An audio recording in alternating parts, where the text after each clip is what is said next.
बचपन में लोग अक्सर पूछते थे कि बताओ कलम ज्यादा ताकतवर है या तलवार ज्यादा ताकतवर है? कौन ज्यादा शक्तिशाली है? मनोज मुंतशिर, जिन्होंने गाना लिखा तेरी मिट्टी में मिल जाओ, ऐसा आंख बंद करके गुनगुनाते थे, करोड़ों भारतीयों के दिल को छुआ और समझ में आया कि 25,000 रुपए कमाने वाला हमारे देश के लिए शहीद कैसे हो जाता है, सीने पे गोली कैसे खाता है। नमस्कार, विवेक बिंद्रा बोल रहा हूं, फाउंडर एंड सीईओ बड़ा बिजनेस.com। ये कलम की ताकत है जिस पे बात करूंगा। Tribute to India global brand ambassadors, ऐसे लोग जो भारत को बड़ा भारत बनाते हैं, उन्हीं की कहानी हम आप तक पहुंचाते हैं। आज हमारे साथ मनोज मुंतशिर, लिरिसिस्ट, पोएट, शायर, dialogue writer, script writer. Hindi film industry में मैं ज्यादा लोगों को नहीं पहचान पाया, इस जनरेशन को, नई जनरेशन को जिन्होंने इंस्पायर किया। अगर गुलजार साहब के बाद, जावेद जी के बाद अगर मुझे किसी का नाम याद आता है तो हमेशा मनोज मुंतशिर। वैसे तो कहते हैं कि मुंतशिर, ये इसका अर्थ होता है कि बिखरा हुआ। आप एकदम सजे धजे लग रहे हैं। विवेक जी, इसका मैंने कहीं जवाब दिया था बहुत पहले। मेरी किताब है मेरी फितरत है मस्ताना, उसमें लिखा था मैंने कि नाम था एक, रख लिया था बस यूं ही, क्या ये सारी जिंदगी ढोना पड़ेगा, और कितना टूटना बाकी बचा है, और कितना मुंतशिर होना पड़ेगा। अरे वाह, अरे वाह। एक ऐसी इमेज है कि मुंतशिर का जो मतलब है वो मेरी पूरी की पूरी शख्सियत में भी उतर आए। लेकिन मैं बहुत जमा हूँ, बहुत, मैं अपने आप को सजा के संवार के संभाल के रखता हूँ, क्योंकि मुझे एक बात हमेशा से लगती रही है कि राइटर्स को इस दुनिया ने हमेशा हाशिए पे रखा है, हमेशा, कि भाई आपका तो काम लिखना है, आपका काम दिखना थोड़ी है। और मुझे क्या बात है, मुझे किसी दौर में कभी तो लगा कि राइटर का काम लिखना है, उसके दम पे हजारों लोग दिखते हैं, वो खुद क्यों नहीं दिख सकता। सही बात है। ये प्रश्न वैसे मैंने आपसे पूछना है, पर पहले ये मुंतशिर थोड़ा और क्लियर करें। ये उर्दू कहाँ शुक्ला हुआ करते थे आप, और आपके पिता को गांव में, सबको पड़ोस में कैसा लगा हुआ कि शुक्ला मुंतशिर हो गए? ये धर्म परिवर्तन हुआ, क्या हुआ, कैसे आया नाम ये जो डाउट है, डाउट क्या कहूँ मैं इसको, ये डर जो है, ये मेरे पिताजी को भी हुआ जब उन्होंने पहली बार नाम देखा मनोज मुंतशिर। और हुआ कैसे था कि हमारे घर का रिनोवेशन चल रहा था। गौरीगंज एक छोटा सा कस्बा जहाँ मेरी पैदाइश, जहाँ मैं पला बढ़ा, और मुझे लगता है 97 की बात है। मैंने शेर कहने शुरू कर दिए थे, गजलें कह रहा था, मुशायरों में जा रहा था, नाम था मनोज शुक्ला। और हमेशा ऐसा लगता है कि यार थोड़ा एक्सेप्टेंस का प्रॉब्लम है इस नाम के साथ भी। और प्लस एक रिवाज है, एक ट्रेडिशन है कि मजरू साहब का नाम, मजरू उनका पेन नेम है, अब्दुल हई नाम है उनका, पर साहिर कहते हैं हम, साहिर लुधियानवी। इवन अख्तर भी पेन नेम ही है। तो ये पेन नेम का एक सिलसिला है, तो एक पेन नेम आपको ढूंढना चाहिए। मैं पेन नेम की तलाश में भटकता रहा। मैंने कहा यार मैं साहिर नहीं हो सकता, मैं मजरू नहीं हो सकता, कुछ अलग जो किसी का ना हो आज तक दुनिया में। एक दिन मेरा शहर स्लीपी टाउन, गांव था तब तो, अब तो शहर हो गया, गौरीगंज। सर्दियों की शाम, मैं चाय की तलाश में भटक रहा था यहाँ वहां। एक टपरी से धुआं उठता दिखाई दिया और पूरा शहर सोया हुआ था। मैं गया, बबलू की चाय की दुकान थी। मैंने कहा बबलू एक बढ़िया अदरक वाली चाय बना दो यार। बबलू चाय बना रहा है, रेडियो टंगा हुआ था खूंटी पे, और रेडियो पे मुशायरा चल रहा था। अब सुना तो मैंने कहा थोड़ा वॉल्यूम बढ़ाओ, देखें क्या चल रहा है, विविध भारती पे। और एक साहब शेर पढ़ रहे थे कि मुंतशिर हम हैं तो रुखसार पे शबनम क्यों है, यानी अगर मैं टूटा हुआ हूं, बिखरा हुआ हूं, तो तुम्हारी आंखों में आंसू क्यों है। मुंतशिर हम हैं तो रुखसार पे शबनम क्यों है, आईने टूटते रहते हैं तुम्हें गम क्यों है। ये एक लफ्ज मुंतशिर, अचानक मैंने इसको अपने नाम के साथ रख के देखा, मनोज के साथ मुंतशिर, अलाइटरेटिव एम एम। हाँ, तो उसमें एलिटरेशन था, उसमें एक तरह की रिंग थी। उसी वक्त मैंने डिसाइड किया कि आज से मैं मनोज मुंतशिर हूँ। 97 की बात है। मैं घर लौट के आया, मेरे घर पे रेनोवेशन का काम चल रहा था, तो मैंने पापा से रिक्वेस्ट की। मैंने कहा पापा ये जो नेम प्लेट है बाहर, इसमें अपना नाम भी लिखवा दूं? तो पापा ने कहा हाँ लिखवा दो बेटा, कोई बात नहीं। और आपने मुंतशिर लिखवा दिया। एक दिन सुबह सुबह उठे वो, बाहर आए दातुन करते हुए, और देखा नेम प्लेट, फिर आंख मली होगी। हाँ कह नहीं क्या, फिर चिल्लाने लगे कि ये इसने रामफेर ने गलत नेम प्लेट लगा दी, पैसा नहीं दूंगा, एक पैसा नहीं दूंगा, क्या लिख दिया है। मैंने कहा पापा सही लिखा है। बोले ये क्या लिखा है मुंतशिर। मैंने कहा मैं ही हूँ, मनोज मुंतशिर। सदमा लगा उनको। फिर समझाया हमने कि पेन नेम है, मजहब नहीं बदल रहा, मैं ब्राह्मण हूँ, सनातनी हूँ, इस पे मुझे हमेशा गौरव था, आज भी गौरव है। एक बार तो मैं सबको ये बताना चाहता हूँ ऑन रिकॉर्ड के मनोज जी को हमने यहाँ क्यों बुलाया, क्योंकि आप पिछले कई एपिसोड्स में देख रहे हैं कुछ खास प्रकार की कहानियां यहाँ आती हैं। मनोज जी, हमने आपको क्यों इनवाइट किया, आज क्यों बात करना चाहते हैं, ये बताना बहुत जरूरी है। आपका जो जीवन का स्ट्रगल था वो बहुत बड़ा इंस्पिरेशन है। आपका ब्रेकअप हुआ, फिल्मों में गाना लिखना चाहते थे इसलिए आपकी शादी नहीं हुई। आप मुंबई पे आए तो फुटपाथ पे सोए, आपको भिखारियों ने खाना खिलाया, किसी शराबी ने आपके चेहरे पे पेशाब कर दिया। बस ले जाने के पैसे नहीं तो 10-10 किलोमीटर पैदल चलते थे। खाने के लिए नहीं तो पार्ले जी बिस्किट खाते थे और कई कई हफ्तों बिना खाए आपके निकल जाते थे। और मैं सबको बताना चाहता हूँ कि ये म्यूजिक कंपनी के जितने चक्कर इन्होंने काटे हैं, वहां म्यूजिक कंपनी में कोई चौकीदार बाहर ऐसा नहीं होगा जो उनको ना जानता हो। हर चौकीदार के साथ इनकी मित्रता क्योंकि इसलिए करनी पड़ती थी, वरना वो डांट के भगा दे। तो कभी ऐसा नहीं लगा आपको कि आप गौरीगंज वापस लौट जाएं और जिसके चक्कर में शादी टूटी उस चक्कर को छोड़ के शादी को अपना लें, या मतलब क्या बहुत हो गया, अब तो वापस लौट जाना चाहिए। ये जो मैं इसीलिए कह रहा हूँ, जो भारत को बड़ा भारत बनाते हैं उन्हीं की कहानियां हम आप तक लाते हैं। ये स्ट्रगल ये बहुत कम लोगों ने देखा है। मैं आज ये जानना चाहता हूँ कि आया होगा कभी कि मैं छोड़ो यार, बस बहुत हो गया, लौटते हैं। विवेक जी, जो प्लान बी रखते हैं तैयार, उनका प्लान ए कभी कामयाब नहीं होता। वाह। ऐसा मैं मानता हूँ। And everybody has got their own opinion. आप डिफर कर सकते हैं मेरी राय से। मेरी लाइफ में कभी कोई प्लान बी नहीं था। मैं जो करना चाहता हूँ यही करूंगा। पूरी कायनात, पूरा यूनिवर्स, पूरी प्रकृति मेरा साथ देगी। जिद्दी आदमी है आप। मैं एक बात और कहता हूँ, जिद प्रतिभा के साथ सिंक में होनी चाहिए। अगर आप यूं ही जिद्दी हो गए ना कि बस मैं तो जिद्दी हूं, तो जिंदगी बर्बाद हो जाती है। आप हम मार्वल का सिनेमैटिक यूनिवर्स देखते हैं, बहुत सारी फिल्में देखते हैं, और मैं बचपन से सोचता था कि ये जो सुपर हीरोज हैं, स्पाइडरमैन देख रहे हैं हम, सुपरमैन देख रहे हैं, हनुमान जी को मैं मानता था कि ये सुपर हीरो हैं, हमारे हवा में उड़ते हैं। ये सुपर हीरोज आज भी हैं। मैं और आप ही सुपर हीरोज हैं। इन्होंने सिर्फ इतना किया कि इन्होंने डिस्कवर कर लिया। स्पाइडरमैन ने डिस्कवर कर लिया कि अच्छा देखो, मैं ऐसे करूंगा तो यहां से वेब निकलेगा। ये खोज लिया उसने। जिस दिन मैं और आप खोज लेंगे कि हमारे अंदर भी कुछ ना कुछ तो है। गलती इंसान से होती है, परमेश्वर से नहीं होती। ईश्वर ने मुझे और आपको सुपर पावर्स दे के भेजा है। मेरा और आपका काम है एक्सप्लोर करना अपने आप। आपने अपने अंदर का सुपर हीरो कब ढूंढ लिया था? मैंने पहली बार उसकी झलक मुझे मिली थी जब मैं 7 या 8 साल का था। तो 7 या 8 साल में I got hooked on to Deewane Ghalib. अब दीवाने गालिब एक 7-8 साल के बच्चे को आप समझ सकते हैं।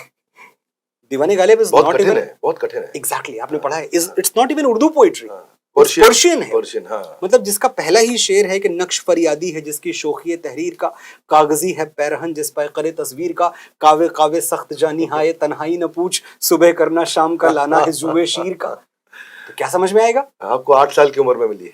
हाँ, 7 या 8 साल का था मैं, और मेरे पापा के ट्रंक में मुझे मिल गई वो किताब। मैंने पढ़ना शुरू किया। कुछ समझ में नहीं आया, लेकिन मैंने उस दिन तय किया कि कुछ तो है जो मेरे अंदर बज रहा है, कुछ रिंग कर रहा है, कुछ कनेक्ट हो रहा है मेरे अंदर, कुछ चमक रहा है मेरी आंखों में, ये पढ़ने के बाद जो मैं कुछ नहीं समझ रहा हूँ। तो जब भी मुझे वक्त मिलेगा मैं इसको समझूंगा, मैं ये जबान सीखूंगा, मैं ये भाषा सीखूंगा। और फिर एक दिन का एक किस्सा है। छोटे छोटे वाकयात होते हैं। आप तो इतने लोगों को इंस्पायर कर रहे हैं विवेक जी, इतने लोगों को इंस्पायर कर रहे हैं आप। मेरी इंडस्ट्री में मैं देखता हूँ लोग मिलते हैं, आपके चैनल की बात करते हैं मुझसे। तो जिन एंटरप्रेन्योर्स को आप इंस्पायर कर रहे हैं, आपको लगता होगा कि हाँ वो एक अलग दुनिया है, बॉलीवुड अलग दुनिया है। मैं बता रहा हूँ आपका इम्पैक्ट वहां भी कितना है।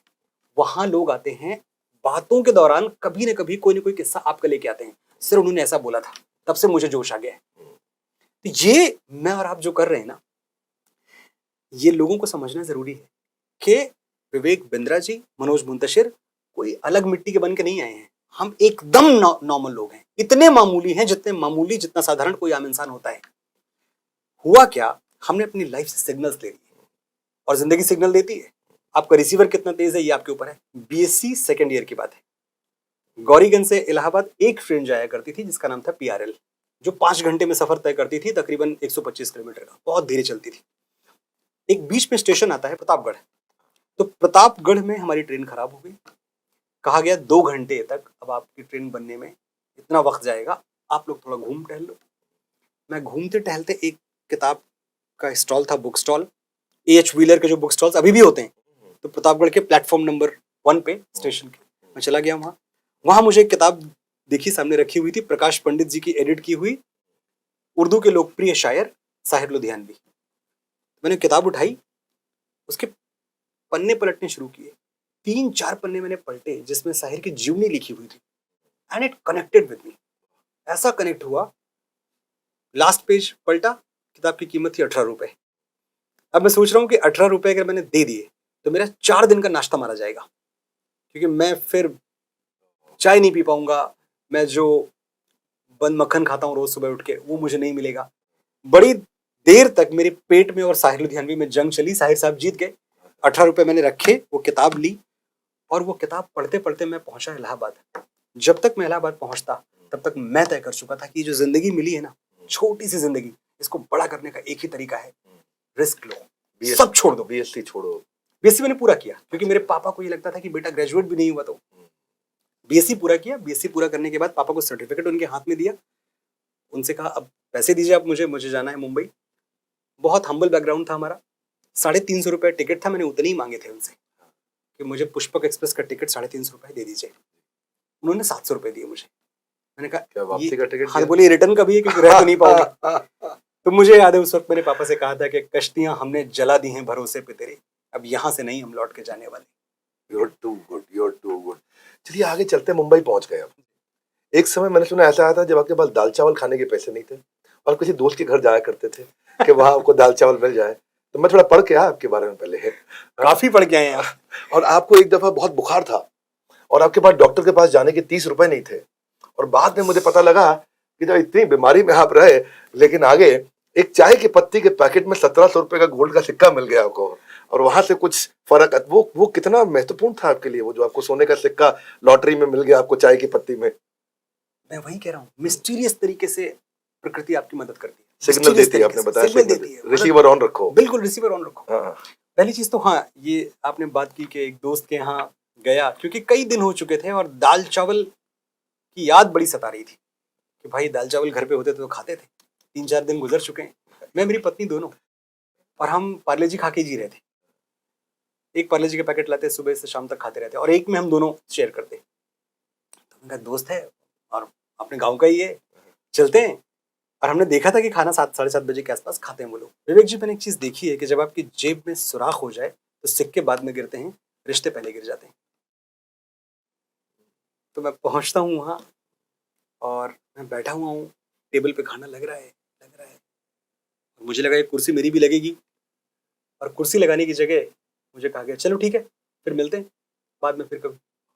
और मैं और मेरी पत्नी दोनों उठ के वहाँ से चले आए, और हम जो छोटा सा रास्ता था अपने घर वापस पहुँचने का, वहाँ तक रोते रहे कि आज ये दिन आ गए हैं कि हम दाल और चावल के लिए तरस गए।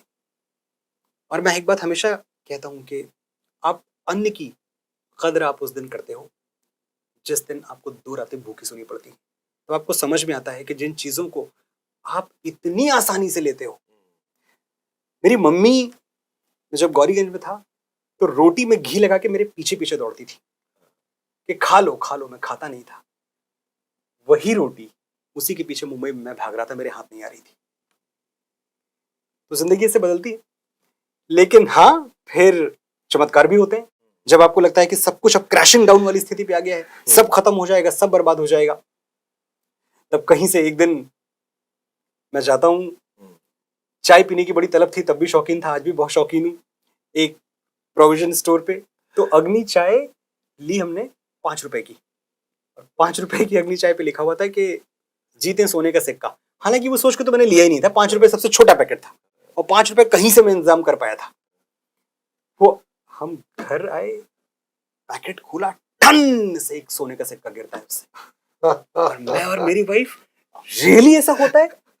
तो वो कॉइन जब हमने बेचा जाके एक ज्वेलर के पास, तो तकरीबन 700-750 रुपए मुझे याद आ रहा है। तो इतने पैसे मिल गए मुझे अचानक। ये सिग्नल है, ये सिग्नल है कि जाना मत, अब नहीं जाना। ये सिग्नल है कि देखो तुम्हारे साथ प्रकृति है, थोड़ी सी आजमाइश और है, थोड़ी सी मेहनत और है, पर जाना मत। बहुत सुंदर, बहुत सुंदर। देखो वो एक, मैं आपकी तरह तो नहीं लेकिन ट्राई करूंगा, जहां से बंद होते हैं सारे रास्ते वहीं से नया रास्ता निकलता है। सारी उम्र जिनको हम समझते हैं अजनबी, पता लगता है उन्हीं से वास्ता निकलता है। क्या बात, वाह। तो आपका उन नए कुछ 2 अजनबियों से वास्ता निकला, उसके बारे में मुझे पता लगा कि जो आपकी पहली मुलाकात हुई अनूप जलोटा जी से और अमिताभ बच्चन जी से, और मैंने सुना कि आप जो है गांधी परिवार के कोई गेट के बाहर इनडायरेक्टली धमकी दिया उनको कि अमेठी से आए हैं, अंदर नहीं जाने देंगे तो समझ लीजिएगा। और जो है वो आपको अनूप जलोटा जी से इसी चक्कर में मिला, अमेठी से आए हैं तो मिलवा, कैसी रही वो मुलाकात आपकी? अच्छा, अनूप जी और मैं इस बात पे हमेशा हंसते हैं। अभी 10 दिन पहले मुझे मिले तो मुझे कहने लगे, यार मैं ना 3,000 के चेक काट के परेशान हो चुका हूँ। मैंने कहा क्या हो गया? बोले इतने लोग आते हैं, और ये फैक्ट है, अनूप जी से आप कभी बात करेंगे तो बताएंगे, इतने लोग आते हैं उनके दफ्तर में, कहते हैं बस 3,000 का चेक दिला दो क्योंकि शुभ है।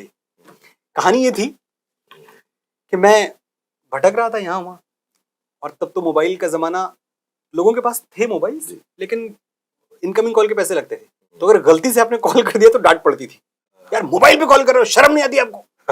ऐसा माहौल था। तो हम भटकते भटकते जा पहुंचे अनूप जी के दफ्तर। उनके सेक्रेटरी थे, उनको मैं बड़े प्यार से याद करता हूँ, भरत भाई अभी भी हैं। तो भरत भाई पीछे बैठे हुए थे और भीड़ लगी हुई थी, अनूप जी ऊपर रहा करते थे। मैंने कहा मैं अनूप जी से मिलने आया हूँ। तो ये ऐसे ही था कि भाई अनूप जी से मिलने हजारों लोग आते हैं, आप भी बैठ जाइए। बैठा रहा थोड़ी देर में, मैंने कहा मिलाओगे आप कि नहीं मिलाओगे? बोले नहीं वो तो व्यस्त हैं। मैंने कहा देखो अमेठी से, बस इतना बता दो उनको। मैंने कहा अमेठी वाले को कोई खाली हाथ नहीं लौटाता, इतना जलवा है अमेठी का। और वाकई था, आप यकीन माने एक्सेस कार्ड था, जहां आपसे कोई ना मिल रहा हो आप बताओ अमेठी से। अब फिर देखो आपका, लोगों का नजरिया बदल जाता था, लोगों का बात करने का लहजा बदल जाता था। कुछ तो था अमेठी के नाम में।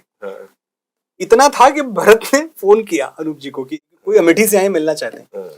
अनूप जी दरिया दिल इंसान, सूफी आदमी, भेज दो ऊपर। मैं ऊपर गया, उनके पैरों में चोट लगी हुई थी, प्लास्टर बना हुआ था, वो बैठे हुए थे।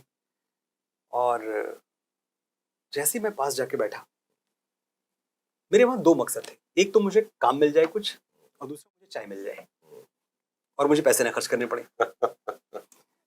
तो अनूप जी ने कहा हाँ बताइए मनोज जी क्या लिखते हैं आप? जैसे उन्होंने बोला क्या लिखते हैं ना, मेरे दिमाग में घंटी बजी कि मैं तो गलत जगह आ गया हूँ, क्योंकि ये तो भजन गाते हैं और मैंने भजन कभी राम सिया राम भी नहीं लिखा है। मैं गजलें कहता हूँ, शायरी करता हूँ, फिल्मी गाने लिखने हैं मुझे, ये तो बड़ी गड़बड़ हो गई। आ भी गया और वेस्ट भी हो गया मौका, अपॉर्चुनिटी यहाँ तक। लेकिन गिव अप तो हम करते नहीं, जैसा कि आपने बोला जिद्दी है। मैंने कहा अनूप जी भजन लिखता हूँ। ब्लेटेंट झूठ बोला मैंने उनके मुंह पे कि मैं भजन लिखता हूँ। आप जरा चाय मंगाइए। चाय मंगाइए, मैं आपको लिख के देता हूँ। अनूप जी ने कहा खैर जब तक चाय आती, मैंने लिख दिया। अच्छा ऑन द स्पॉट लिखा, क्योंकि उस वक्त एक आपके अंदर की तमाम शक्तियां जागृत हो जाती हैं जब आपको जरूरत होती है उनकी। एक बार अपनी बॉडी को सिग्नल दो आप कि मुश्किल में हूं मैं, ये मुझे चाहिए। लर्निंग लेसन, आपकी बॉडी परफॉर्म करती है। जब वो नीरज चोपड़ा ने भाला फेंक के मार दिया वहां और ओलंपिक से गोल्ड उठा लाए, वो बॉडी को सिग्नल्स दिए होंगे उन्होंने, कुछ तो किया होगा। It is beyond muscle power, it is beyond the power of the shoulder, it all boils down to the mind. अपने ब्रेन को आपने बोला होगा कि बेटा आज भाला जो फेंकना ना, ऐसा फेंकना कि आसमान के दो टुकड़े हो जाएं।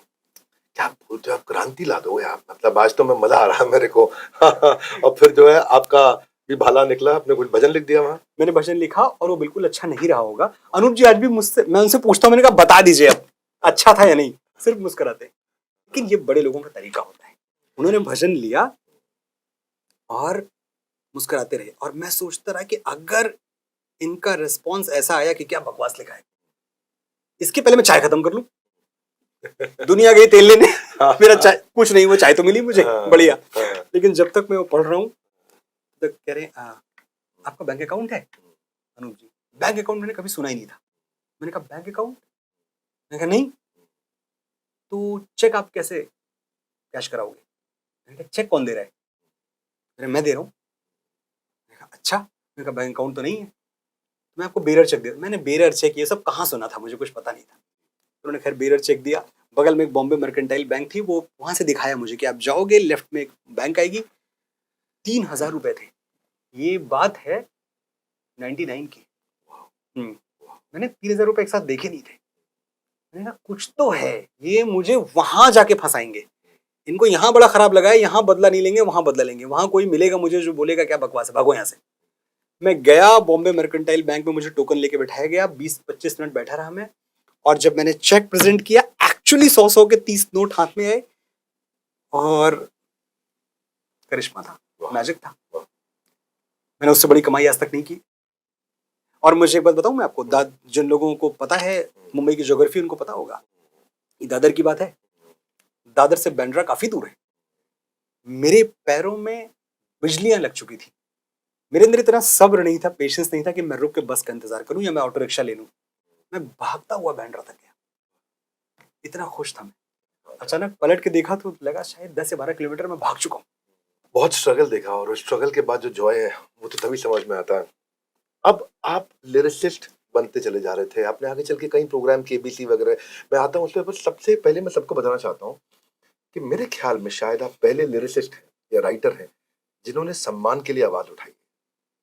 मुझे लगता है हिंदुस्तान में से बहुत महान लिरिसिस्ट हुए होंगे, जरूर फिल्म को सफलता भी मिली, आगे बढ़े, लेकिन उनके कंट्रीब्यूशन को एक्नॉलेज नहीं किया गया।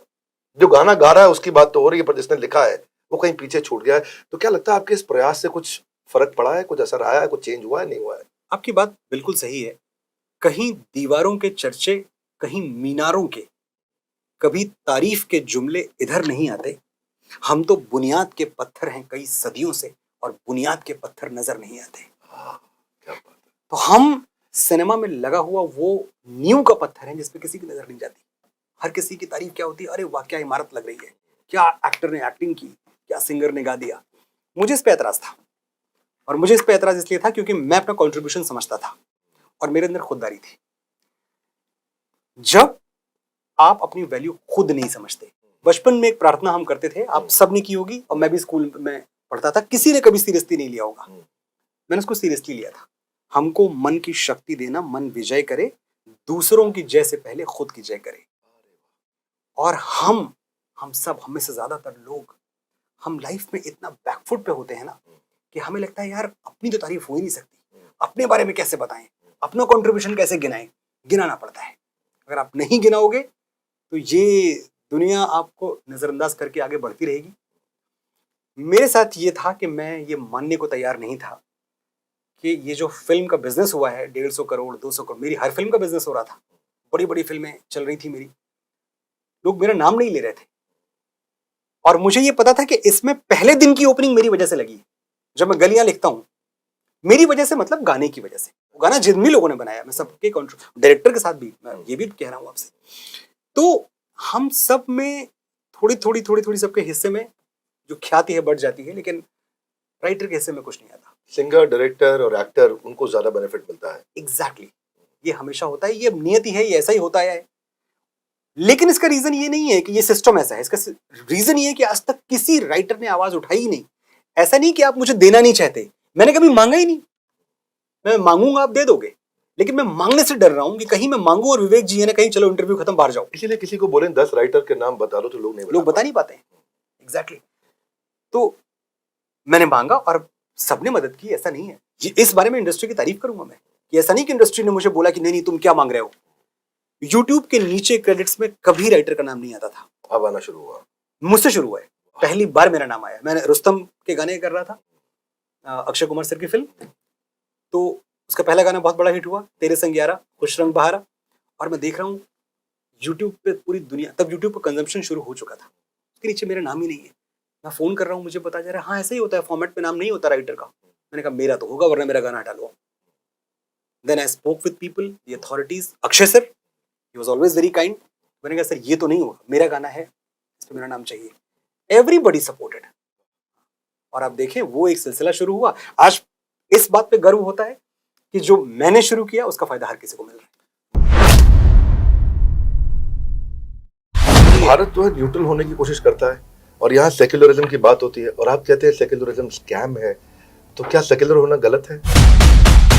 आप बड़ा अच्छा बोलते हैं, बहुत बढ़िया बोलते हैं, पर आपने अभी कहा कि इतिहास में जो पढ़ाया गया है वो सब किसी एजेंडा के तहत पढ़ाया गया है। चंद्रशेखर आजाद को अब इस समय जनेऊधारी चंद्रशेखर आजाद तिवारी का आपने उनका जो है उनकी जाति धर्म की आप बात कर रहे हैं। आप इतिहास और धर्म और जाति के चश्मे से अगर सब चीजों को देखने लगेंगे तो ऐसा नहीं लगता कि जैसे आपने कहीं अपनी राह बदल ली है?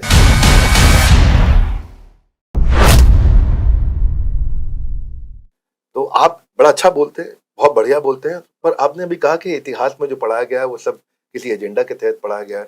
तो इतिहास का कौन सा ऐसा हिस्सा है उन पाठ्यक्रमों में, उन पुस्तकों में जो आपको लगता है गलत तरीके से दर्शाया गया और आजकल आप इसकी बात भी कर रहे हैं? बहुत सारे, मैं कहाँ से बात शुरू करूंगा विवेक जी। लेकिन एक बात आपने कभी इन जनरल आपने कभी सोचा है कि ऐसा क्यों है कि आपको औरंगजेब की 7 पीढ़ियां मालूम है, आपको पता है औरंगजेब किसका बेटा था, उसका बाप किसका बेटा था। बाबर से आप शुरू होते हैं तो आपको पता चलता है कि यहाँ बाबर था, फिर हुमायूं आया, फिर अकबर आया, शाहजहां आया, औरंगजेब आया, शाह आलम आया, आपको बहादुर शाह जफर तक पूरी हिस्ट्री पता है। मैं आपसे पूछूं अगर कि पृथ्वीराज चौहान के पिताजी का नाम क्या था, एक तो बता दें मुझे आप, एक जनरेशन तो बता दें। महाराणा प्रताप के पिताजी का नाम बता दें। मुश्किल होता है। आप तो खैर बहुत पढ़े लिखे इंसान हैं, मैं आपसे मेरा मतलब है एक आम इंसान, एक जनरल, जो लोग मुझे सुन रहे हैं इस वक्त ऑडियंस। तो क्या वजह थी कि हमारी स्पाइन, हमारी बैकबोन कभी सीधी नहीं होने दी गई?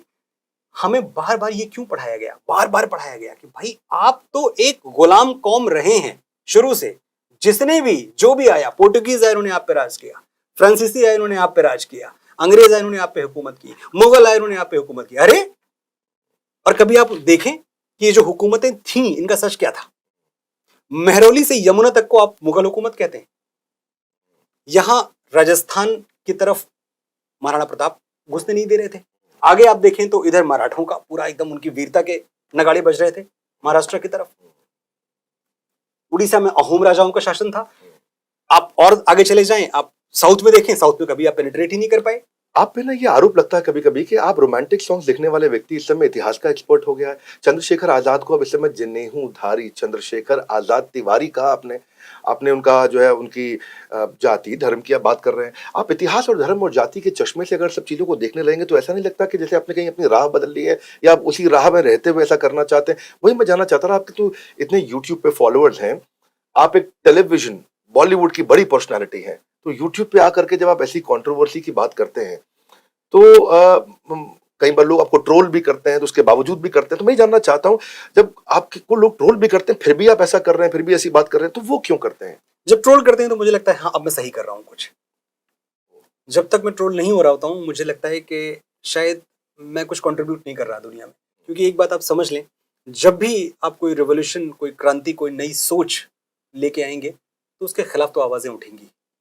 वो तो दलील है इस बात की कि आप सही काम कर रहे हैं। दूसरी बात है विवेक जी, अगर पंडित चंद्रशेखर तिवारी आजाद ने अपनी जनेऊ नहीं उतारी, एक ही तस्वीर है उनके इंटरनेट पे, दूसरी कोई तस्वीर नहीं है जहां वो मूछों पे ताव दे रहे हैं, जनेऊ पहनी हुई है, अगर उन्होंने अपनी जनेऊ नहीं उतारी, मैं और आप कौन होते हैं उनकी जनेऊ उतारने वाले? क्या किसी में हिम्मत है कि सरदार भगत सिंह की पगड़ी उतार ले? भले उनकी तस्वीर आप हैट में देखते हैं बहुत सारा, लेकिन सरदार भगत सिंह पगड़ी पहनते थे, वो पगड़ी उनकी शान थी। उन्होंने मैं नास्तिक क्यों हूं पूरा का पूरा एक वृत्तांत लिखा है। इसके बावजूद उनकी नास्तिकता ने कभी उनको इस बात के लिए मजबूर नहीं किया कि वो सिख होना, सरदार होना, दशमेश गुरु की संतान होना छोड़ दें। लेकिन जब बात चंद्रशेखर आजाद जी की आती है तो बड़ी सहूलियत के साथ, क्योंकि वो जो जनेऊ है ना, वो उनके ब्राह्मणत्व की मुनादी है। वो ये बताती है कि कुल, वंश, परंपरा, खानदान आपकी कौटिल्य से जुड़ती है, आपके तार वहां से जुड़ते हैं, वहां से चल आ रहा है। लेकिन आपको तकलीफ देती है वो तकलीफ, आपको मतलब मैं, जो हमारे सो कॉल्ड सेकुलर लोग हैं, उनको बहुत तकलीफ होती है इस बात से। तो मैं समझता हूं कि अगर चंद्रशेखर जी जनेऊ पहनते थे तो किसी माई के लाल में ये ताकत नहीं है और किसी को ये हक नहीं होना चाहिए कि उनके जनेऊ को हाथ लगाए। वो थे जनेऊधारी और जिंदगी भर रहेंगे, और तिवारी भी थे वो। अगर तिवारी, उनको मैं बोल रहा हूं चंद्रशेखर आजाद तिवारी, मैं मनोज मुंतशिर हूं, लेकिन मैं मनोज मुंतशिर शुक्ला हूं। ठीक है, मेरे बोलने का नाम मनोज मुंतशिर है, लेकिन मैं हूं मनोज मुंतशिर शुक्ला। तो जो पूरी पहचान है, क्या चंद्रशेखर जी ने अपने जीते जी ब्राह्मणत्व तो छोड़ दिया था? क्या धर्म परिवर्तन कर दिया था? क्या अपने माता पिता से रिश्ता तोड़ दिया था? क्या बोला था कि आप मेरे पिता नहीं हो, आप, ये मेरा गांव नहीं है, ये मेरा खानदान नहीं है, कोई परिवार नहीं है? ऐसी कौन सी घटना है मुझे बताई जाए कि भाई उन्होंने सब कुछ त्याग दिया था एक दिन जाके? जब उन्होंने नहीं त्यागा था तो मुझे और आपको तो ये हक नहीं है कि हम उनसे उनकी पहचान छीन लें। ये मेरे को आप में एक खास बात लगती है कि आप में कोई भय नहीं है किसी प्रकार का, अपनी बात को खुल के रखते हैं, आप कहते हैं। वैसे आपका वो गाना जो है तेरी मिट्टी में मिल जाऊंगा, उसमें मुझे ओ माई तेरी, वो क्या है लाइन की, ओ माई मेरी फिक्र तुझे कि आंख से दरिया बहता है, हाँ? तू कहती है तेरा चांद हूँ, चांद हमेशा रहता है, हाँ? अगर चांद ने हमेशा रहना है और वही सच्चाई है, तो मैं ये देखता हूँ कि फिर भी कुछ चीजें जब आपको नहीं पसंद आती हैं कि भाई आप इसी चांद के बारे में, तो आप बड़ा खुल के आपने आज अवार्ड्स के लिए भी आपने मना कर दिया कि नहीं भाई अब चाहे कुछ हो जाए मैं बिल्कुल नहीं जाऊंगा। क्योंकि इस गाने के लिए वैसे लगता मुझको भी है और मुझे लगता है पूरे देश को लगता है कि गाना इतना प्यारा है और आपने भी एक जगह कहा कि मैं इससे अच्छा गाना शायद दोबारा ना भी लिख पाऊँ। और पर अब क्योंकि उसके लिए जब आपको अवार्ड नहीं मिला किसी और गाने के लिए, कोई रैप सॉन्ग था शायद उसके लिए कोई उनको अवार्ड मिल गया, तो आपने क्या कसम खा ली थी कि अब आप किसी भी अवार्ड शो में नहीं जाएँगे? तो मतलब नेशनल अवार्ड को लेकर के भी आपने प्रश्न उठाए। नहीं, नेशनल अवार्ड तो मैंने कुछ नहीं बोला। नेशनल अवार्ड तो खैर एक अलग चीज़ हो गई। मैंने जो प्रायोजित पुरस्कार हैं, जो पैसे दे के बनते हैं, खरीदे जाते हैं, मैं तो इसी इंडस्ट्री का हिस्सा रहा हूँ और ये जितने अवार्ड्स की बात आप कर रहे हैं, सब मेरे लिखे हुए हैं। 15 साल मैंने टेलीविज़न किया है, तो मैं उस प्रोसेस का भी हिस्सा रहा हूँ, जहाँ मुझ पे सब खुला हुआ है, सारा पर्दाफाश है मुझ पे। मुझे पता है ये होता कैसे है, ये अवार्ड दिए कैसे जाते हैं। तो प्रॉब्लम मुझे शुरू से थी। अब मैं ये बात बड़ी ईमानदारी से एक्सेप्ट कर लूँ कि ज़िंदगी के शुरुआती दिनों में मैंने इसका मज़ा लिया। आपको ऐसा नहीं लगता कि बॉलीवुड में लोग आपके अगेंस्ट हो जाएँगे? मुझे कोई फ़र्क नहीं पड़ता। मुझे कोई फ़र्क इसलिए नहीं पड़ता कि बॉलीवुड में मैं एक चीज़ लेके आया हूँ, अपना टैलेंट। जब तक तुम्हें उसकी ज़रूरत होगी तुम मेरे पास आओगे। जिस दिन मेरा टैलेंट खत्म हो जाएगा उस दिन डरने की ज़रूरत है। आज भी मैं जो लिखता हूँ, मैं उस पे अपनी हड्डियाँ निचोड़ के रख देता हूँ। मैं इतनी मेहनत करता हूँ अपने लिखने पे। वाह! वाह! बाकी मुझे फ़र्क नहीं पड़ता। बाकी मेरी ज़िंदगी है, बाकी मेरी सोच है, आज़ाद इंसान हूँ मैं, हम एक स्वतंत्र देश में हैं। बहुत सुंदर। साउथ इंडियन फ़िल्मों में आज तक जितना भी काम हुआ है, उसमें जितना भी रेवेन्यू जनरेट हुआ है पिछले 75 सालों में, उससे ज़्यादा रेवेन्यू खाली 2 मूवीज़ ने किया है। वो बाहुबली 1 एंड बाहुबली 2। और उसके आपने हिंदी के गाने, उसके आपने डायलॉग लिखे हैं कि मतलब औरत पे हाथ डालने वाले की उँगलियाँ नहीं काटते, काटते हैं उसका गला। वो बड़ा पावरफुल था वो, बहुत पावरफुल था। मैं ये जानना चाहता हूँ कि कौन-सी राइटिंग आपको आसान लगती है? कौन-सी मुश्किल लगती है? डायलॉग भी है, लिरिक्स भी है, पोएम भी है, शायरी भी है, रियलिटी शोज़ में आपने काम किया, बच्चन साहब का केबीसी आपने लिखा, कितने सारे शोज़ आपने लिखे हैं। जी। अब लिस्ट बनाएँगे तो इस समय आप मुझे लगता है कहीं न कहीं 50-75 से ज़्यादा मूवीज़ तो आप कर भी चुके होंगे। हाँ, 70 तो रिलीज़ हो चुकी हैं 70 रिलीज़ हो और चुके हैं। मतलब बहुत सारी तो लाइन पाइपलाइन में है, पर 70 रिलीज़ हो चुकी होंगी। तो आपने कौन-सा काम मुश्किल है, कौन-सा आसान है? किसमें मज़ा आता है आपको? कौन-सा डिफ़िकल्ट लगता है आपको? देखिए, एक बात मैं आपको बताऊँ, जब मैं गाने लिख रहा था, गाने लिखते वक़्त मेरे दिमाग में कभी नहीं था ज़िंदगी जी। में कि मैं डायलॉग्स लिखूँगा। मुझे डायलॉग लिखने के लिए मजबूर करने वाले शख्स का नाम है एसएस राजामौली। अच्छा। और जब उन्होंने मुझे बुलाया, मैं मिलने गया, तो मेरा जो अच्छा, पहली बार डायलॉग लिखा था आपने? पहली बार और पहली बार में ऐसा लिख दिया कि तो जब मुझे कहा गया कि आपको बाहुबली के लिए लिखना है, तो मैंने कहा हाँ बताइए गाने क्या हैं, कितने गाने हैं? नहीं, गाने तो आप लिख ही रहे हैं, सर चाहते हैं आप डायलॉग्स लिखो। मैंने कहा सर को शायद पता नहीं है, उन्होंने गलत आदमी को बुला लिया है, मैंने तो कभी डायलॉग लिखे ही नहीं। फिर हुआ ये कि राजामौली सर ने मुझे कहीं बोलते हुए सुना था और उनको मेरा बोलना अच्छा लगा था। तो एग्जैक्टली उनका जो मुझसे कन्वर्सेशन था वो इतना ही था कि the way you speak that is how my Baahubali should speak. So be yourself, be natural. मैंने कहा जब इतने बड़े आदमी को भरोसा है मुझ पे कि मैं कर सकता हूँ, तो मैं ट्राई करके देखता हूँ। तो मैंने सिर्फ ट्राई किया था बाहुबली, और वो ट्रायल का नाम बाहुबली हो गया। ईश्वर है कहीं। पर्सनली आपको पसंद क्या ज़्यादा है? ये डायलॉग लिखना या गाने लिखना या मोनोटनी ब्रेक करने के लिए मैं दोनों बराबर करता रहता हूँ। जब आप गाने लिखते हैं, क्योंकि गाने तो कभी कभी मैं एक ज़माने में तो 100 गाने लिखता था एक साल के, अब तो खैर कम किए। तो मैंने ये देखा है कि जब आप एक ही चीज़ लिखते रहते हैं ना, तो आपके थॉट्स आने कम हो जाते हैं, आप मंडेन हो जाते हैं, आप रेपिटेटिव हो जाते हैं। तो जहाँ गाने से मैं बोर हुआ, वहाँ मैं डायलॉग लिखने लगता हूँ। जहाँ मुझे डायलॉग ने बोर किया, मैं गाने पे आ जाता हूँ। कई बार कुछ साहित्यकार ऐसा होते हैं, वो मानते हैं कि गाने लिखने वाला आदमी इंफीरियर है। उनके हिसाब से साहित्य लेखन सुपीरियर है। पर मुझे लगता है गाना लिखना, वो मीटर को मैच करना, वो रिक्वायरमेंट को मैच करना, वो बॉलीवुड में जो रिक्वायरमेंट होती है, अर्जेंट होती है, फट ले चाहिए, ऐसा चाहिए, कंज्यूमर के लिए चले, जो आम आदमी गुनगुनाए। लेकिन जब ऐसा लोग कहते हैं, ये साहित्यकार सुपीरियर है, भाई ये तो गाना लिखने वाला है। तो क्या कैसा लगता है आपको उस समय? जो लोग कहते हैं उनको बिल्कुल अंदाजा नहीं है कि वो कितना गलत कह रहे हैं। एक तो लेखन की कोई विधा छोटी या बड़ी नहीं होती, लेकिन अगर गाने लिखना इतना ही इंफीरियर होता, जॉन एलिया जैसा शायर, किस पैराए का शायर, कितना बड़ा शायर, वो फिल्मों में क्रैक नहीं मार पाए। स्ट्रगल किया, स्ट्रगल करके लौट गए। गाने लिखना इतना ही सिंपल होता। मजाज लखनवी, शायर इनकलाब, जोश मरियाबादी, आप समझ रहे हैं किसकी बात कर रहा हूं मैं? इनसे बड़े शायर ही नहीं हुए। ये सब के सब इसी मुंबई में आके यहीं स्ट्रगल करके, बरसों बरस स्ट्रगल करके खाली हाथ लौट गए, क्योंकि ये गाने नहीं लिख पाए। वो एक अलग विधा है दोनों पोइट्री। लेकिन जब आपके सामने एक गाने की सिचुएशन आती है, एक सिचुएशन है, एक कहानी है, एक किरदार है, किरदार एक खास तरह की भाषा बोलता है, हो सकता है भाषा आपकी ना हो, और फिर एक ट्यून आती है आपको, उस ट्यून की कटिंग है, उस ट्यून की कटिंग को मैच करना, और फिर सबसे बड़ी बात गाने में एक कैचवर्ड होना जो कैच कर जाए, और गाना 2.5 मिनट के अंदर खत्म होना। आप देखें मुगले आजम का, आप शुरुआत का जो सीक्वेंस है, जो जो सिर्फ म्यूजिक है, जहां जहां से गाना वो गाना है ना, प्यार किया तो डरना क्या, मैं कभी कभी सुनता हूँ, 2.5 मिनट का प्रिलूड है, जहां गाना ही नहीं शुरू हुआ है, 2.5 मिनट प्रिलूड चल रहा है। आज के तारीख में हमें 2 मिनट 20 सेकंड में पूरा गाना बना के खत्म कर देना होता है। बहुत चैलेंजिंग है। और इसके बावजूद जब कोई लिखता है, ए भाई जरा देख के चलो, फिल्मी गाना है ना, आप कभी सुने उस गाने को, बाबू ये सर्कस है शो 3 घंटे का, पहला घंटा बचपन, दूसरा घंटा जवानी, तीसरा घंटा बुढ़ापा, उसके बाद माँ नहीं, बाप नहीं, ये नहीं, वो नहीं, मैं नहीं, तू नहीं, बस खाली खाली कुर्सियां हैं, खाली खाली तंबू है, खाली खाली घेरा है, बिना चिड़िया का रैन बसेरा है, न तेरा है न मेरा है। जब एक फिल्मी शायर ऐसी बात लिखता है, आप उसकी सलाहियत को कम आंकते हैं। ये नजीर अकबर आबादी की जो नज्म है, सब ठाट पड़ा रह जाएगा जब लात चलेगा बंजारा, उससे किस मायने में कम है, आप मुझे साबित करके दिखाएं। जब आनंद बख्शी लिखते हैं, ए प्यार तेरी पहली नजर को सलाम, और जब वो बगावत की बात करते हुए लिखते हैं कि घूंघट को तोड़ के जो सर से सरक गई, ऐसी निगोड़ी धानी चुनर को सलाम, आपको इसमें साहित्य नहीं दिखता?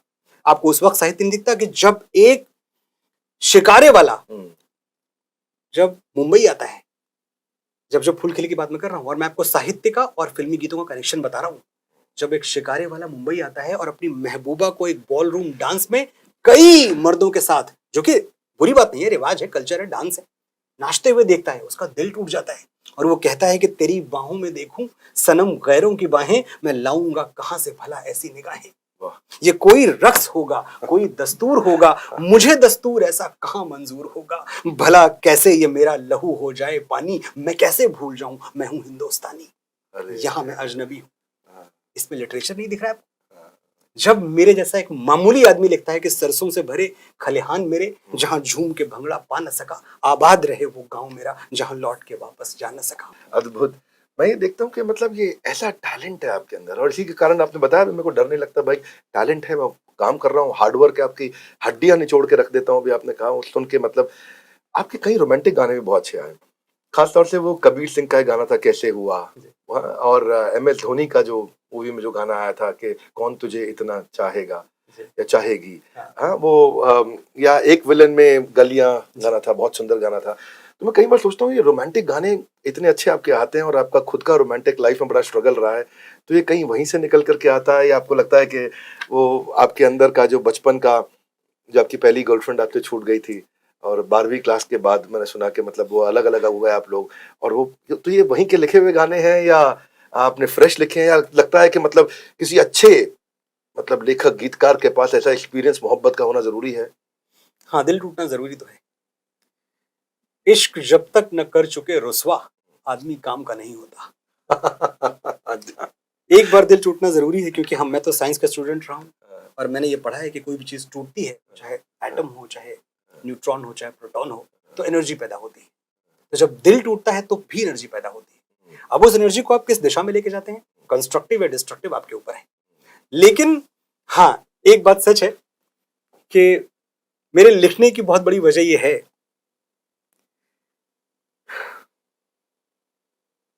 सवाल एक छोटा सा था जिसके पीछे ये पूरी जिंदगी बर्बाद कर ली।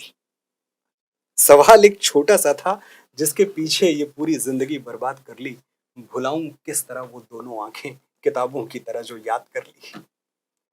तो ये पूरी कोशिश, सारे गीत, सारी कविताएं, सारी शायरी उन दो आंखों को बुलाने की कोशिश है। और वो दो आंखें जिनको लगता था कि बहुत सारे छोटे शहरों के लोग हमें सुन रहे होंगे इस वक्त। मैं खुद बहुत छोटे से गांव का हूं, किसी को दोष नहीं देता, लेकिन जब मुझसे कोई पूछता था, जब मैं क्लास 12th कर रहा था या मैं BSc करने इलाहाबाद गया, मुझसे कोई पूछता कि भाई क्या करोगे, तो पूरे उस समूह में मैं अकेला होता था जो बोलता था मैं फिल्मों के गाने लिखूंगा या मैं राइटर बनूंगा। बाकी कोई बोलता मैं MBA करूंगा, कोई बोलता मैं CA बनूंगा, कोई बोलता मैं तो अमेरिका जा रहा हूँ, और मैंने कभी झूठ नहीं बोला। तो ये जो मेरी पहली गर्लफ्रेंड थी, इनके पिताजी भी मुझसे यही पूछते रहे तुम करोगे क्या, मैंने कहा गाने लिखूंगा, फिल्मों में जाऊंगा। और ये चीज सबको बड़ी नागवार गुजरती थी, इसलिए मैं बार बार ठुकराया गया। तो ये तो खैर एक किस्सा है, लेकिन मेरी जिंदगी में 3 बार ऐसा हुआ है कि 3 बार अलग अलग मौकों पे मुझे इसलिए रिजेक्ट कर दिया गया क्योंकि मैं कहता था कि मैं गाने लिखूंगा। लेकिन विवेक जी, जो लिखता है मुकद्दर की इबारत, वो तेरी सोच से ज्यादा बड़ा है, जिसे ठुकरा दिया मिट्टी समझ के, वो लड़का आज तारों पे खड़ा है। वाह वाह, क्या बात है, बिल्कुल तारों पर खड़ा है। यकीनन बहुत सुंदर आप लिखते हैं, और मुझे लगता है कि आपकी वही दर्द, वही आपकी कमजोरी, आपकी ताकत बन गई है। ये आप ही के अपने लाइफ एक्सपीरियंसेस आज हमारे को नजर आते हैं। पर आज मैं आपसे थोड़ा, आपके यूट्यूब पे मैं वीडियोस देखे अभी पीछे, स्वामी विवेकानंद पे वीडियो मैंने जो देखा, मैं पब्लिक में सबके सामने बताना चाहता हूँ, बड़ा इंस्पायर्ड रहा। मैंने भी वीडियो बनाया, मैंने आपकी वीडियो से इंस्पिरेशन लिया। आपने सिख गुरु पे, महाराणा प्रताप पे, गांधी जयंती पे, कई चीजों पे आपने, ओशो पे, स्वामी विवेकानंद पे, सब पे आपने चर्चा किया। और हम भी एक गुड न्यूज आपको देना चाहते हैं। आज दो गुड न्यूज हम अनाउंस करने वाले हैं आपके वाह। साथ ही यहाँ पे। एक, हमने अपनी मोबाइल ऐप के अंदर एक वीडियो का, हमने शॉर्ट वीडियो का सेक्शन डाल दिया है। तो सब लोगों को याद दिलाना चाहता हूँ, आप लोग वहां आइए, और हम वहां पे मनोज जी के कुछ गानों को भी हम डालेंगे, जहाँ पे इनकी जो कविता, और खासतौर से इस वीडियो के सेक्शन को हम जरूर वहां ऐड करना चाहते हैं, जहाँ पे रील्स और शॉर्ट वीडियो में, जिससे आप इंस्पिरेशन मिल सके, लोगों को मोटिवेशन मिल सके। बाकी फिल्मी बातें तो नहीं है वहां पे, केवल मोटिवेशन, बिजनेस की इंस्पिरेशन मिल सके, बहुत जरूरी है। बिजनेस के आइडियाज मिल सके लोगों को।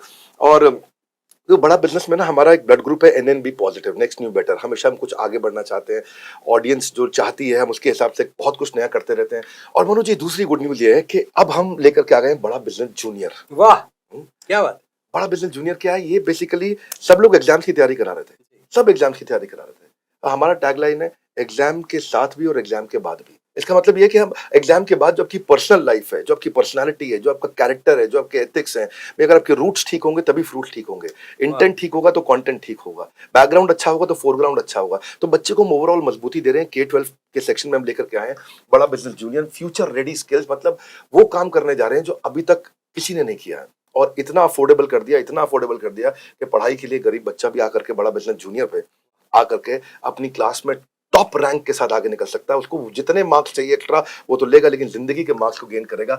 तो आज, क्योंकि आज मनोज जी आए हैं, इसलिए हमने दो बड़ी न्यूज दी हैं आपको साथ में आकर के, कि हमें 1 लाख से ज्यादा वीडियो, सारे सब्जेक्ट, सारे कोर्सेज, सारी क्लासेस, सारे बोर्ड्स, सब कुछ कंप्लीटली कवर कर लिया हमने। कोई भी सब्जेक्ट हो, कोई भी भाषा हो, और कोई भी स्कूल हो, कोई भी बोर्ड हो, किसी भी प्रकार का, हम सबकी तैयारी के साथ हम आज आए हैं। लेकिन सबसे बड़ी बात ये, एग्जाम के बाद भी हम बच्चे को डेवलप करना चाहते हैं। मनोज जी, आपके बचपन का मुझे किस्सा मालूम है, आज उस पर लूंगा नहीं, क्योंकि मुझे लगता है आपने उस पर एक वीडियो में बहुत डिटेल में बताया, लोगों ने देखा भी वो, जहाँ पे चेतक स्कूटर का झगड़ा चल रहा है आपके पिताजी के साथ, और आपको स्कूटर नहीं मिलता था, और आपने बोला कि मर्सिडीज खरीदूंगा एक दिन, और पिताजी को बिठाया भी उस मर्सिडीज में आपने। मुंबई में आ गए, आज आप इतने बड़े हो चुके हैं, और मैं आपका बहुत पर्सनली बहुत सम्मान करता हूँ। और आपने निश्चित रूप से भारत को बड़ा भारत बनाया, जो आपने भारत की गाथा, भारत का गुणगान किया। आपने एक गौरीगंज से आया हुआ वो लड़का जिसने इतना स्ट्रगल करके आज यहाँ पहुंचा, और किसी से बिना अभय, आप बिल्कुल निर्भीक हैं, वो अच्छा लगा। लेकिन क्या अभी भी कोई ऐसा सपना है जो आपका पूरा नहीं हुआ? हाँ, अब तक जो कुछ भी हुआ है मेरी जिंदगी में वो व्यक्तिगत हुआ है। अब चाहे वो स्कूटर से मर्सिडीज तक का सफर रहा हो, चाहे जो मैंने फिल्मी गाने लिखे, ये सफलताएं बहुत व्यक्तिगत हैं। और सफलता का असली मजा तब है जब वो व्यक्तिगत सीमाएं तोड़ दे, जब मैं कुछ इम्पैक्ट डाल पाऊँ सोसाइटी पे, जब मैं कुछ बड़ा कर पाऊँ, जब मैं, जैसे मैंने आपकी तारीफ अभी इसीलिए की कि आप लोगों की जिंदगियां बदल रहे हैं, जब मैं ग्रास रूट पे जाके लोगों की जिंदगी बदल पाऊँ, जब मैं वाकई, बहुत तकलीफ होती है मुझे जब मैं सिग्नल पे बच्चों को पेंसिलें बेचते हुए देखता हूँ या रबर किताबें बेचते हुए देखता हूँ। मुझे लगता है ये पेंसिल, ये रबर, ये किताबें तो इनको स्कूल में बैठ के इनके काम आनी थी, जो ये बेच रहे हैं। बहुत तकलीफ होती है। तो मैं चाहता हूँ कि मैं कुछ कर पाऊँ, मैं चाहता हूँ कि मैं एक ऐसे समाज के निर्माण में हाथ बटा पाऊँ जहाँ कम से कम, बहुत बड़ा परिवर्तन ना भी ला पाऊँ, तो कोई बच्चा मुझे सिग्नल पे भीख मांगता हुआ या सिग्नल पे किताबें बेचता हुआ ना मिले। तो एक बात कहूंगा आपसे कि मनोज मुंतशिर जी ने, आपने एक बहुत लंबी लड़ाई लड़ी है, और इस मुकाम को पाने के लिए कभी आपने अपने सच के साथ कॉम्प्रोमाइज नहीं किया, ये मैंने महसूस किया। थैंक यू मनोज जी, भगवान आपकी सारी मनोकामनाओं को, सारे सपनों को पूरा करे। Wish you all the success. जब एक गौरीगंज का बच्चा भूख से, बेकारी से लड़ करके पूरे देश के दिल में राज करता है, तो बाकी इंसान क्यों नहीं कर सकते? अगर आप कर सकते हैं, वो भी कर सकते हैं। इसी को हम कहते हैं कि जो भारत को बड़ा भारत बनाते हैं, बस आप में वो ईमानदारी होनी चाहिए। कहते हैं कि नजर नहीं, नजरिया बदलो, हाँ, सपनों को पाने का जरिया बदलो। तो मनोज जी, ये बहुत सुंदर वीडियो है, तो बहुत अच्छा लगा आज आपसे चर्चा करके।